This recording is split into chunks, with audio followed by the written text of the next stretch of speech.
Como ustedes recordarán, se dio a conocer que se manejó en esta reunión que tuvo Rosa Isela Rodríguez y Ernestina Godoy con los ministros de la Corte. Incluso ayer pues andaba circulando una fotografía en redes sociales del ministro Lainez, muy, ¿cómo se dice?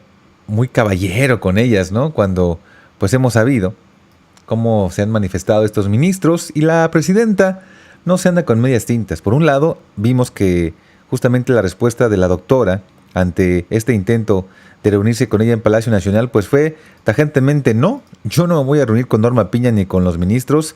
Por supuesto que si hay cosas que manejar, los puede manejar la secretaria de Gobernación Rosa Isela Rodríguez y la consejera jurídica Ernestina Godoy. Y obviamente también se habló de ese tema. La presidenta también fue muy clara: no van a frenar la elección de ministros, jueces y magistrados. Si bien el trato es institucional, el mensaje es muy claro a la población. Por un lado, quieren quedar bien con la presidenta, quieren tener estas reuniones, pero por otro lado le meten el pie al proceso, y ya saben que ahí hay un tema que por supuesto la doctora Sheinbaum no dejó pasar, que es: denle la oportunidad a las personas que buscan participar en esta elección de que pues sea libre ese acceso y que no le pongan la traba desde el Poder Judicial. Con su permiso, Presidenta. Efectivamente se llevó a cabo una reunión ayer en la Corte con la ministra presidenta y con la presencia también del ministro Pardo y del ministro Lainez y otros servidores públicos de la Corte, con mi compañera consejera jurídica de la presidencia y su servidora. Pues básicamente los temas que a nosotros nos interesaba pues es el tema de los fideicomisos y pues estos amparos que se han hecho alrededor del tema y que estamos viendo efectivamente nosotros también con AFINSA. Y también se vieron la parte de por qué están detenidos los trabajos del Comité de Evaluación del Poder Judicial, porque pues eso no conviene de ninguna manera al proceso electoral de jueces, magistrados y ministros que se está llevando actualmente, como ustedes saben.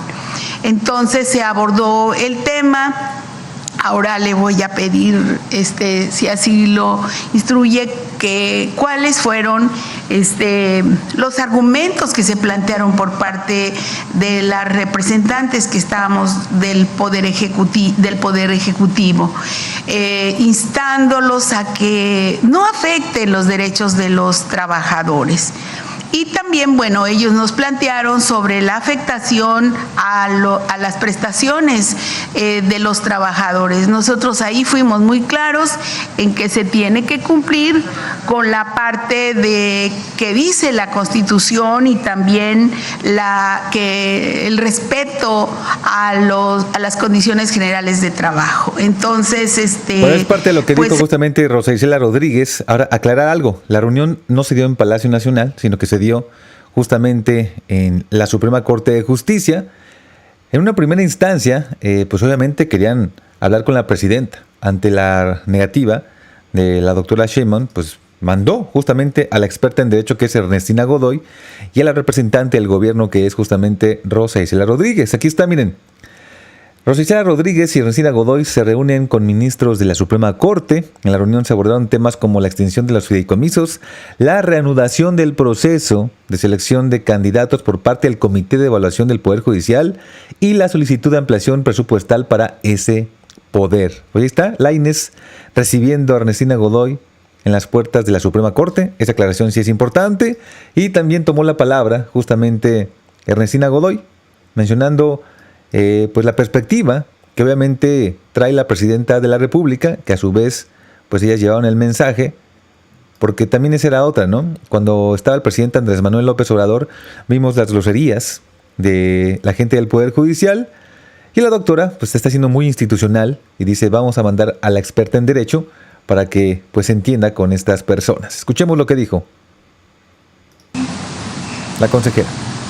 Muy buenos días. Con su permiso, Presidenta. Solamente informar, nosotros estamos muy atentos a el desarrollo de la evaluación que están siguiendo los 3 comités, desde luego lo que toca al Comité de Evaluación del Poder Ejecutivo.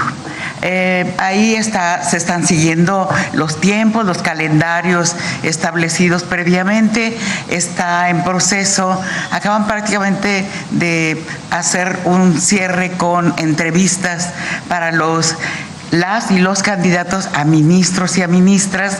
Fueron en la sede que tienen actualmente el comité y están en este momento en las entrevistas a candidatos a magistrados y empezarán con jueces. En algunos casos han sido presenciales, sobre todo lo que tiene que ver con ministros y los candidatos al Tribunal de Disciplina, y en otros casos se está haciendo de manera virtual, pero todos están siendo entrevistados y en su momento, según nos han informado, se darán a conocer, serán públicas esas entrevistas que se están realizando, y como lo ha dicho la Presidenta, se tiene de plazo hasta finales de enero, porque recuerden que el día 4 el Senado ya habrá recibido estas listas para la insaculación de quienes van a estar ya en la boleta, ¿de acuerdo?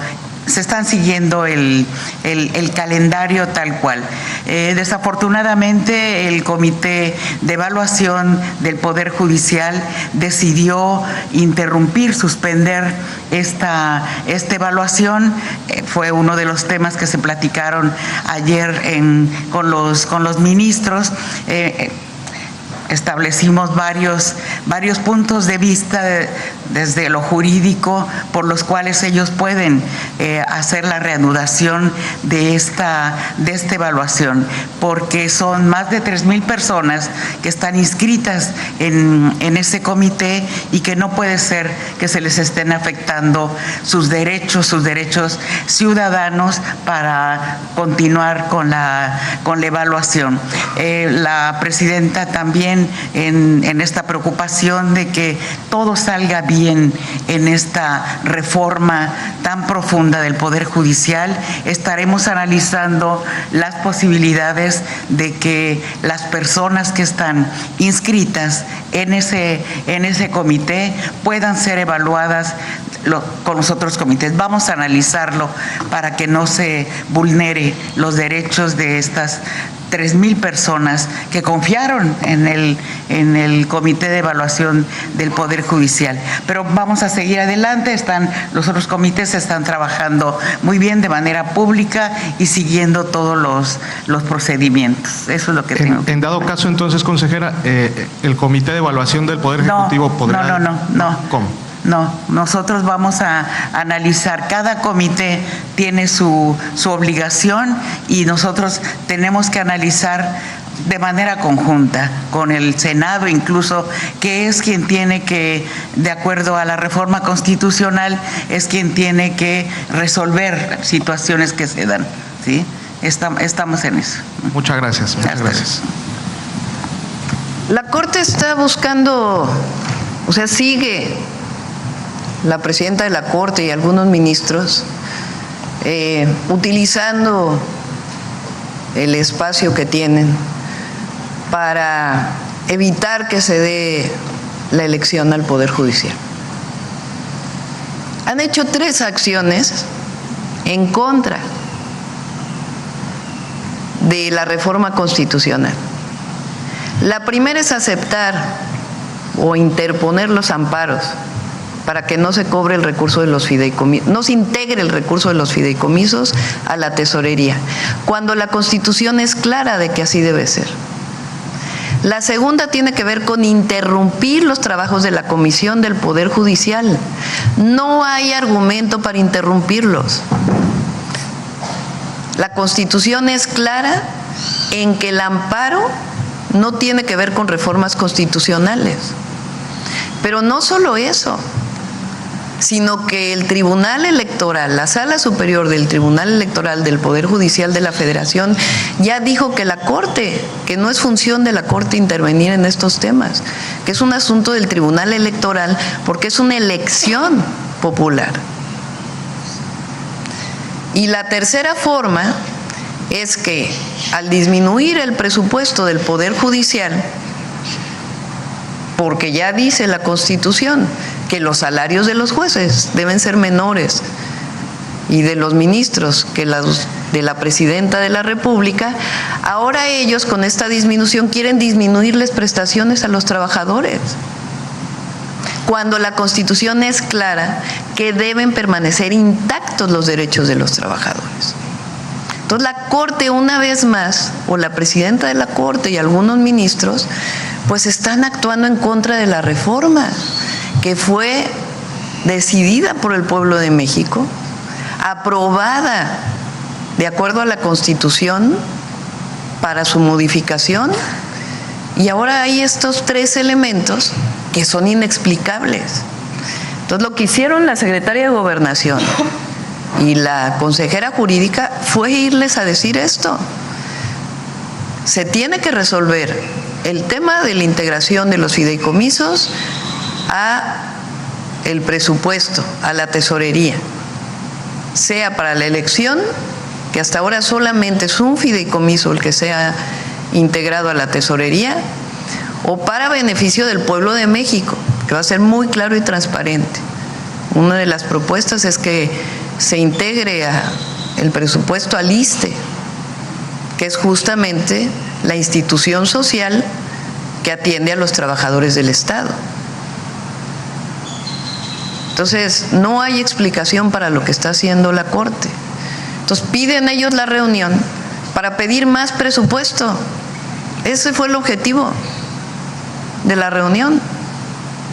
Pedirle a la Secretaría de Gobernación y a la consejera jurídica más presupuesto porque no les alcanza para cubrir a los trabajadores de la Corte.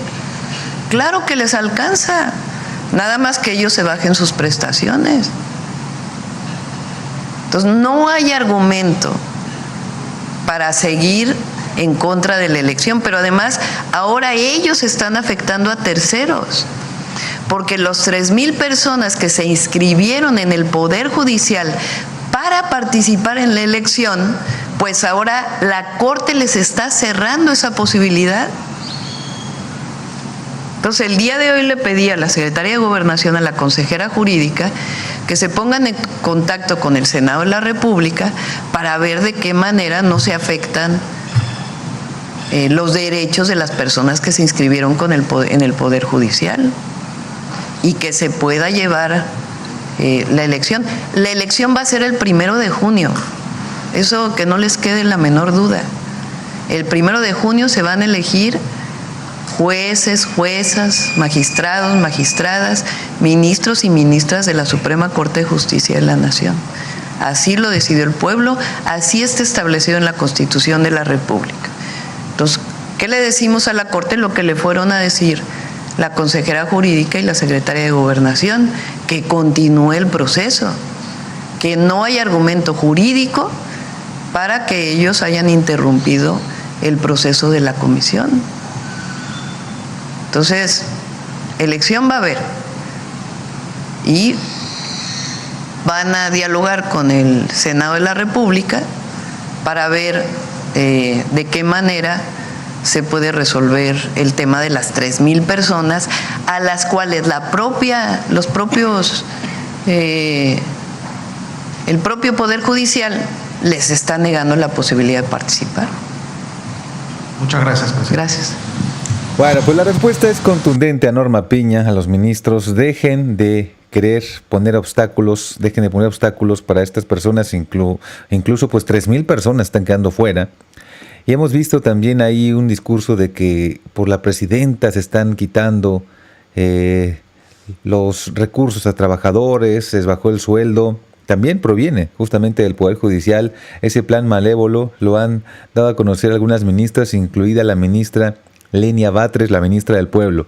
Bueno, más adelante también reporteros le preguntaron a la presidenta sobre el tema de la operación Enjambre, que si habría algo similar allá en Acapulco, y también sobre el famoso Maribús, que ya ha creado pues expectativa. ¿Cómo va a ser este Maribús? ¿Qué proyectos están haciendo de evaluación? Y la gente quiere viajar a Acapulco, queremos viajar a Acapulco ya, producción, y esta inversión de casi 8,000 millones de pesos es algo histórico que vale la pena que también apoyemos los mexicanos. Y también aquí una llamada de atención a la gente que entendemos está necesitada de turismo: cuiden mucho los precios. He recibido mensajes de gente que dice: sí, Filipo, quiero ir a Acapulco, pero todo está muy caro. E incluso lo están comparando ya con tarifas de Cancún y Tulum. Hay que cuidar al turismo. Entendemos que están ahorita en una situación de crisis, pero pues un ganar-ganar, que sea justo para todos. Maribús, bueno, yo sé que a lo mejor puede ser un proyecto a largo plazo, pero que nos pudiera ayudar si se tienen esos datos. Por ejemplo, ¿cuánto va a costar el uso de este nuevo transporte? ¿Y cómo sería utilizarlo, dado el caso que pues el transporte vía terrestre pues sufre de violencia, hay quema de vehículos? Entonces, ¿cómo sería este nuevo uso? Y me gustaría también precisar la pregunta que hizo la compañera sobre lo del operativo Enjambre, si es necesario, si es viable llevarse a cabo aquí en el estado de Guerrero. Bueno, ahora le doy, no sé si a Sebastián o a secretario de Marina, para que informen de este transporte que estamos diseñando, planeando. A ver, la operación Enjambre que se hizo en el Estado de México no es que haya previamente una decisión de hacer una operación para ver si hay alguna persona, funcionaria pública, involucrada en algún acto delictivo, sino que surgió de investigaciones que se hicieron por la Fiscalía del Estado de México y decidieron llamarle Operación Enjambre al momento de la detención de estas personas. Pero no es que previamente se diga, pues vamos a hacer una operación para ver, ¿no?, pues las investigaciones que se hacen, y por eso se fortalece la inteligencia y la investigación frente a delitos, pues a veces arrojan que hay personas que están involucradas, que son funcionarios públicos y que están involucradas en algún delito o algún vínculo con la delincuencia organizada, y entonces se actúa. Pero no es que desde antes se diga, pues vamos a ver quién está involucrado, sino es parte de un proceso de investigación. Ahora sí, sobre el Maribús, el secretario de Marina. Sí, el tema del Maribús, ya se hizo un primer reconocimiento para identificar dónde serían las estaciones. Se está pensando salir de Puerto Marqués hacia acá, hacia Icacos, hacia la parte de la parte de la costera, posteriormente llegar hasta Caleta, inclusive. Pero estamos evaluando qué tipo de embarcación sería la más adecuada, y hay varios modelos que hemos estado revisando, desde embarcaciones pequeñas de 30 a 40 pasajeros hasta embarcaciones más grandes, pero va a depender de un estudio de demanda, que tanta afluencia pueda tener, y porque como salimos a mar abierto tiene que ser una embarcación lo suficientemente segura para no tener accidentes. Y de eso va a depender el costo, dependerá del tipo de embarcación que vayamos a adquirir o a construir, para poder identificar cuánto nos costaría su operación y poder dar un servicio seguro y eficiente a la población. Presidenta, ya me acordé de la tercera pregunta. Sobre todo que no se mojen los pies, que es un tema, ¿no? A lo mejor tenía que ser algo así como con un pequeño puerto, como lo que se hace en Cozumel, un tipo ferry, porque el tema de bajarse de la lancha y no mojarse los pies, tendrían que también poner ahí un tipo puertecillo para que la gente, pues obviamente si va a trabajar, llegue seca a su trabajo. Y efectivamente el tema de la seguridad, así como los ferries, que les pongan sus chalecos salvavidas por aquello de cualquier contingencia. Se pues perfila un proyecto interesante. Y también se tocó el tema de Félix Salgado Macedonio. Amigos, amigas, recientemente fue el cumpleaños de Félix Salgado Macedonio. Hubo algunos compañeros que dieron a entender que él se podría estar apuntando para ser el próximo gobernador después de que su hija termine este mandato. La presidenta ha sido muy clara. No está bien que cuando algún gobernador o gobernadora termine, pues inmediatamente se postulen familiares directos o conocidos, porque lo que se trata en este segundo piso de la 4T es que se acabe con el nepotismo, con el influyentismo. Y bueno, pues esta reportera se refirió en 2 temas a Félix Salgado Macedonio. Escuchemos lo que le dijo a la presidenta. Ahí voy. Andaba dormida la producción, ya la tenemos aquí. Escuchemos. Seguir trabajando para atender a la gente. Adelante. Buenos días, Presidenta. Aurora Harrison, reportera del periódico El Sur. Presidenta, yo le quiero preguntar cuál es su opinión respecto acerca de que el senador Félix Salgado Macedonio afirmó que va a apoyar la reforma electoral que usted está presentando sobre la situación del nepotismo, que para que se hereden cargos, él dice que va a votar a favor, aunque diga a sus simpatizantes que tendrá efecto hasta el 2030. Yo quiero saber cuál es su opinión respecto a esto. Y la otra pregunta que tengo, Presidenta, es cuáles son los avances en la búsqueda de los 43 normalistas. Los padres han estado insistiendo en que se diga, se dé el informe por parte del Ejército. Preguntarle cuáles son los avances. ¿Ya el Ejército le dio alguna información respecto a lo que están solicitando los padres? Y la otra pregunta, Presidenta, es, usted en días recientes había comentado acerca del decreto del outsourcing. Preguntarle si nos puede decir en qué consiste esta situación. La primera, vamos a enviar las iniciativas. Son 2 iniciativas de reforma electoral con las que estamos trabajando. La primera la vamos a enviar para que nuestro objetivo es que sea aprobada en el siguiente periodo, que tiene que ver con una reforma en contra del nepotismo y para que ya no haya reelección. Son los 2 temas que vamos a enviar, son reformas constitucionales en ambos casos. Y nosotros creemos que no está bien que se herede de manera, que se herede no es la palabra, que sea candidato o candidata en la siguiente elección algún familiar directo. Eso es lo que nosotros creemos.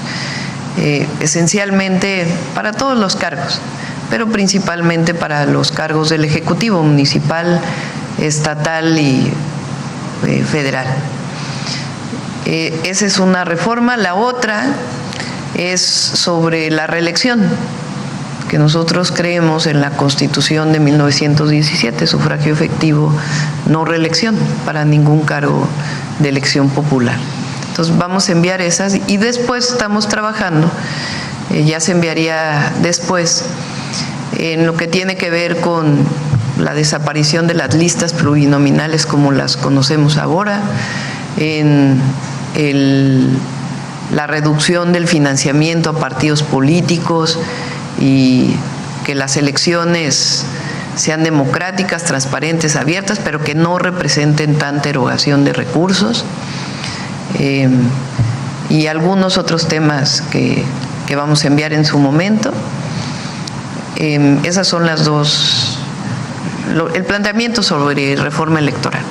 Pero el que va a ser inmediato es contra el nepotismo y la reelección en el periodo inmediato. Ya si después del siguiente periodo alguien, en efecto, a partir del 2030, esa es la iniciativa que vamos a enviar. Depende pues ya de las cámaras aceptarla y de los congresos estatales. La propuesta es que no sea en el inmediato, sino que ya pues sí después en ambos casos. Como era antes en el caso de la reelección, de que un diputado puede ser diputado en un periodo, no en el siguiente, sino hasta el siguiente periodo puede postularse. Ese es, o presidente municipal, para gobernador y para presidente pues no hay reelección. Le pregunto esto por la posibilidad de que el senador Félix Salgado Macedonio quiere ser candidato a gobernador en las próximas elecciones del 2020. Eso ya lo decidirán después el propio partido político. Pero nuestra propuesta es que sea a partir del 2030. Bueno, la otra pregunta. Pues ahí tienen la pregunta y la respuesta de la doctora Claudia Sheinbaum en torno a Félix Salgado Macedonio. Obviamente la respuesta es no sería moral que se postulara, aunque a lo mejor legalmente se puede, pero siempre el mensaje de la presidenta y en su momento del presidente es que si esto lo van a avalar los senadores y diputados, pues se tendría que llevar a cabo con el ejemplo, por supuesto. La pregunta era de los avances de la búsqueda de los 43. Ah, sí. Nos reunimos ya en su momento con los padres y madres de Ayotzinapa. Tenemos un equipo que está trabajando en la revisión de todas las carpetas de investigación y de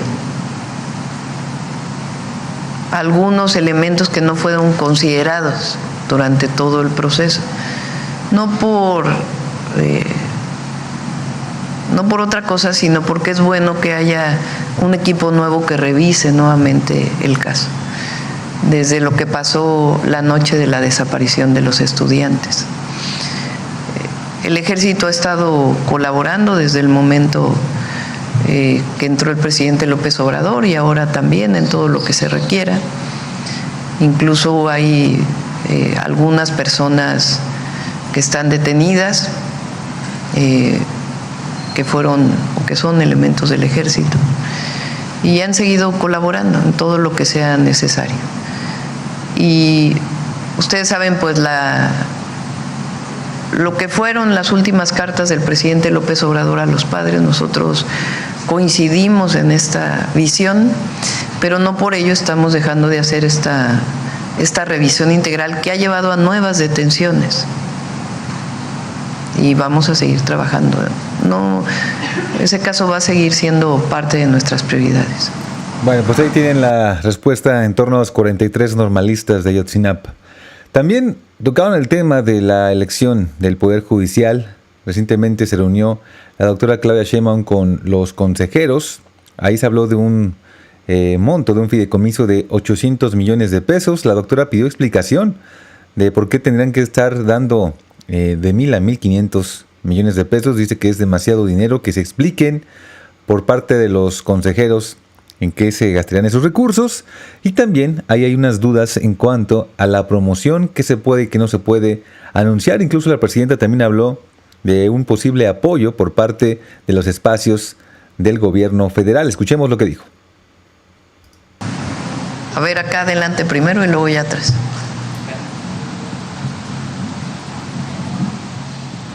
Presidenta, buenos días. Preguntarle, regresando un poco a la elección del Poder Judicial, desde el gobierno federal se tiene estimada aproximadamente la participación de la gente el día de la elección. También si el gobierno federal podrá promover que la gente vaya y vote ese día. Pues queremos que participe la ciudadanía. De ahí a tener un cálculo de cuánta gente participará, pues ya más bien le corresponde al Instituto Nacional Electoral. Y estamos pidiéndole al instituto que pues lo más pronto posible pueda emitir las reglas de cómo y quién puede participar en el llamado al voto. Yo creo, mi punto de vista es que todos podemos participar llamando al voto, distinto a la participación. Distinto es que se llame a votar por una u otra persona, es muy distinto. Pero decir que la gente vaya y participe, pues creo que es una posibilidad de todos los poderes poder hacer este llamado a la votación. Pero el INE tiene que emitir las reglas para saber, incluso por ejemplo los partidos políticos tienen prohibido hacer proselitismo en favor de una u otra persona, pero no sabemos si pueden llamar a la participación. Entonces, todas esas reglas las tiene que emitir el Instituto Nacional Electoral y esperamos que pues en el próximo, lo que queda de este mes, el próximo mes, puedan definir estas reglas de participación. De todas maneras, en la reunión que tuve con las y los consejeros electorales, les planteé que el gobierno federal puede ceder su tiempo de radio y televisión para poder hacer promoción de la votación, de la participación electoral para el 1 de junio. También en este tema, esta semana algunas ministras fueron pues denunciadas ante el INE por hacer actos anticipados de campaña. ¿Podrían ser sancionadas, Presidenta? No lo creo. Digo, las y los ministros tienen derecho a dar sus opiniones, a decir lo que está pasando, pues es un momento importante. Y ya pues las reglas, repito, pues las tienen que definir el INE. Perfecto. Finalmente, sobre este tema del sí al desarme, sí a la paz, hace una semana se presentó en la Basílica este plan. Si nos podría dar un corte de caja de cuántas armas se recaudaron ese día. Ha sido muy importante la participación.